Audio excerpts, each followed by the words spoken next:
خودمون رو باید روشن بکنیم. کسی کم کم داره اوضاع اینجوری میشه. کسی نمیتونه خودمون رو باید روشن بکنیم. کسی کم کم داره اوضاع اینجوری میشه. کسی نمیتونه یک تعبیر فریبنده دیگری رو جای این واقعیتی که هست به کار ببنده. و اون واقعیت این هستش که نوعی ولایت، سر معناش با هم دیگه صحبت بکنیم شاید بهتر به توافق برسیم، بر جهان هستی حاکمیت داره، بر جهان بشریت، بر جوامع بشری، و مردم باید تکلیف خودشون رو با اون ولایت روشن کنن. برای بنده بحث از ولایت در چنین شرایطی از دو جهت خیلی اهمیت داره. یکی از این جهت که تکلیف خودمون رو با ولایت طاغوت در جهان روشن کنیم، و یکی از این جهت که تکلیف خودمون رو با ولایت خدا مشخص بکنیم. بنده اگر علاقه‌مندم در این باره با دوستان خودم بحث کنم، فکر میکنم این علاقه مشترک باشه در بین من و شما، که اون چیزی که اهمیت داره و فوق‌العاده اهمیت داره این هستش که ما چگونه ولایت خدا رو بر حیات بشر در زندگی فردی و اجتماعی حاکم بکنیم. عمقش تا کجاست؟ چگونه تحقق پیدا میکنه؟ گم شده بشر این اصلا بحث دینی یا مذهبی نیست. این بحث میتونه یک بحث نجات بخش برای حیات بشر باشه، نه فقط برای جوامع بشری. چون انسان در زندگی فردی خودش هم همونقدر وقتی اقبال میکنه به معنویت، به مفهومی به نام ولایت خدا نیازمنده. هم تکلیف خودمون رو با تحقق ولایت خدا در حیات بشر باید مشخص بکنیم، هم تکلیف خودمون رو با حقیقتی که، با واقعیتی که به نام ولایت طاغوت وجود داره باید مشخص بکنیم. نه اینکه بخوایم مناظره ای ایجاد بکنیم بین شیعه و سنی. اصلا نباید اینجوری نگاه کرد. قرآن هم اینجوری نگاه نکرده. قرآن به ما میفرماید که شما اساسی تر به مسئله ولایت نگاه بکنید. اون وقت دیگه خیلی از مسائل فرعی خود به خود در این میانه حل خواهند شد.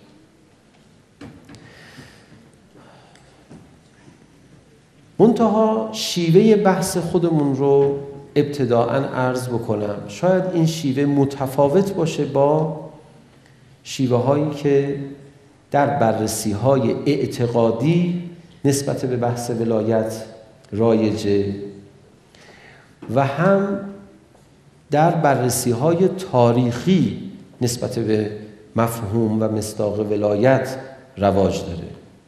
وقتی در بستر تاریخ میخوان از ولایت حرف بزنن، یه جوری حرف میزنن که من اونجور رو خودم نمیپسندم. حالا میرسیم انشاءالله در جلسات آینده به این بحث ها. میخوان از حکومت امیرالمؤمنین علی علیه السلام حرف بزنن و اینکه چه کسانی ولایت ایشون رو پذیرفتن یا نه.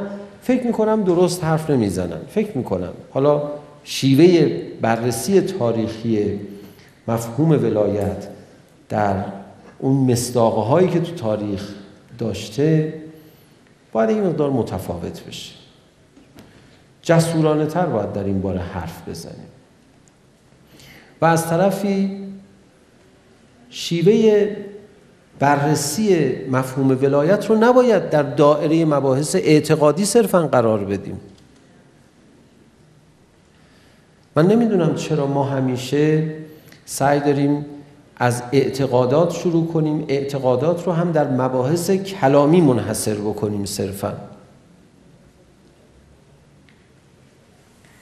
ما البته این مفهوم رو قبول داریم، اصول دین 5 تاست و 4مین مفهوم به امامت میرسیم، 4مین اصل دینی خودمون رو.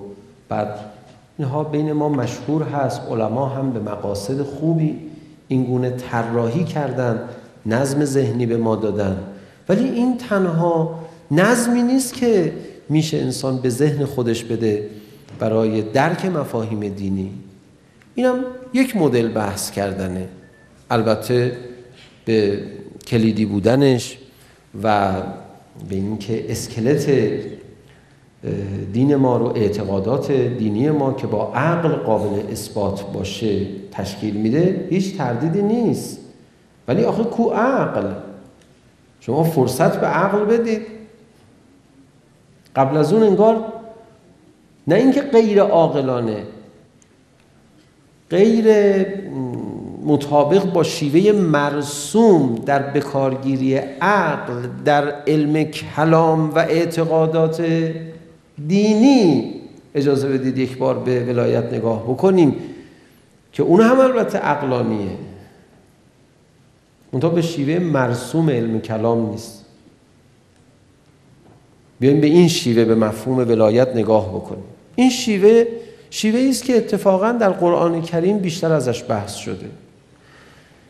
اگر من نگم که تنها شیوه‌ای است که در قرآن مورد بحث قرار گرفته و من نمیدونم ما چرا میترسیم، شاید هم نمیترسیم، غفلت کردیم، شاید هم نمیدونستیم اهمیتش رو، شاید کاربردش پیش نیامده بوده و شاید های دیگه، که همین گونه که قرآن به بحث ولایت نگاه میکنه و از اون منظری که به این بحث میپردازه ما هم از همون منظر بپردازیم به بحث.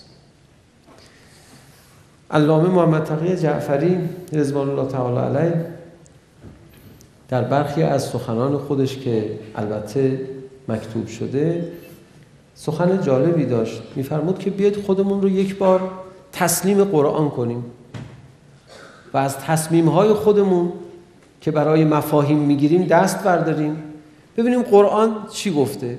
وقت انسان در قرآن رو ایشون توضیح میدن که حالا سخنرانی‌های ایشون هست که مکتوب شده یا توسط خودشون هم مکتوب شده باشه یا نه، این رو نمیدونم، ولی تو چند کتاب این کار رو انجام میدن و چه نگاه خوبیه و چه روش قشنگیه این روش. یک بار خودمون رو در اختیار قرآن قرار بدیم. منتها تا میگیم در اختیار قرآن قرار بدیم، در اختیار قرآن قرار بدیم برای سخن از ولایت، هر کجای قرآن که سخن از ولایت به میان آمده است، نه فقط اون جاهایی که میتونه دعوا بین شیعه و سنی را بندازه یا دعوایی رو حل بکنه، حتی نه در اون جایی فقط که اختصاص به دین اسلام داره. اون مقدمات هم بیارید که من اینجا به آخر بحث میرسم، اول بحث یادمون نره. با این مقدمه من وارد معرفی یک گروه از آیات قرآن که یک بحث رو در سوره مؤمنون تشکیل میدن میشم و میخوام در همین جا یه مروری داشته باشیم به نگاه قرآن به مفهوم ولایت. منتها در این بخش از کلام اصلاً از کلمه ولایت استفاده نمیشه. کلمه ولایت در قرآن 124 مورد استفاده شده. در مورد معنای ولایت هم در آیات کریمه قرآن با هم بحث خواهیم کرد. ولی اگر اختلاف و نزاعی هم سر مفهوم ولایت هست، یه ریشه‌ای داره که این ریشه رو خدا در سوره مؤمنون خیلی واضح بیان می‌فرماید. اول به این ریشه برسیم، ببینیم ما در چه فضایی می‌خوایم از ولایت بحث بکنیم. بعد به نزاع‌هایی که سر معنای ولایت هست هم طبیعتاً بهتر خواهیم رسید و ابهام‌هایی که در باره این مفهوم وجود داره و اختلاف نظرها رو هم بهتر به ریشه‌هاش پی خواهیم برد. وقت دچار علم بازی هم احیانا نمیشیم که وقت خودمون رو به مجادله‌های بی‌پایان و احیانا کم فایده صرف بکنیم. قبل از این که در محضر قرآن آیات کریمه ای رو از این کتاب نازنین مرور بکنیم که در واقع بحثی درباره ولایت رو خداوند متعال مطرح می‌فرمایند، نه یک نکته از یک آیه استفاده بشود، من اشاره می‌کنم به آیه‌ای که در مقابل دیدگان شریف شما هم دیدم که قرار گرفته. شاید اسم این سلسله جلسات رو هم از همین آیه کریمه گرفتن دوستان. این آیه مقدماتی رو که خدمت شما عرض کردم لااقل بخشیش رو، اهمیتش رو برای ما ذکر میکنه. الله ولی الذین آمنوا یخرجهم من الظلمات الی النور والذین کفروا اولیاءهم الطاغوت یخرجونهم من النور الی الظلمات. اولا این آیه سومین آیه آیت الکرسی است. بنابر برخی نقل‌ها این آیه هم جزو آیت الکرسی است. برخی از نقل‌ها اولین آیه آیت الکرسی رو تنها آیت الکرسی می‌دانند. آیت الکرسی هم شاید بشه گفت با عظمت‌ترین آیه قرآن یا آیات قرآن هستند. یه زمانی من فکر می‌کردم که به شیوه رایج اگر بخوان از یک کتابی یه بخشی رو بردارن پشت کتاب چاپ بکنن، یه شمایی نمایی از کل این کتاب ارائه بده، کدام بخش از قرآن رو ما برمی‌داریم پشت کتاب میگذاریم. من خودم همینجوری به ذهنم رسید آیت الکرسی رو برداریم بگذاریم. چرا اینقدر تو روایات درباره آیت الکرسی اهمیت ذکر شده؟ اصلا نمیشه گفت آیت الکرسی بحث اعتقادیه، بحث اجتماعیه، بحثی است که برخی از زوایای فلسفه دین رو روشن میکنه، به فلسفه اخلاق هم ارتباط پیدا میکنه. نمیشه به این سادگی محدودش کرد در یک بحث عرفانی است، همه اینا هم هست، ولی انصافاً یه جورایی کلیدی ترین مباحث رو در ضمن خودش داره. برای اینکه بیراه نرفته باشم خدمت یکی از اساتید رسیدم، گفتم من این به ذهنم رسیده، حالا حرف من حرف ذوقیه، اما آیا میشه واقعا آیت الکرسی رو اینقدر ممتاز و ویژه دونست که معرف کل قرآن باشه و اگر کسی خواست از این کتاب یک آیه ای رو، یک بخشی رو درک بکنه، این رو باید درک کرده باشه.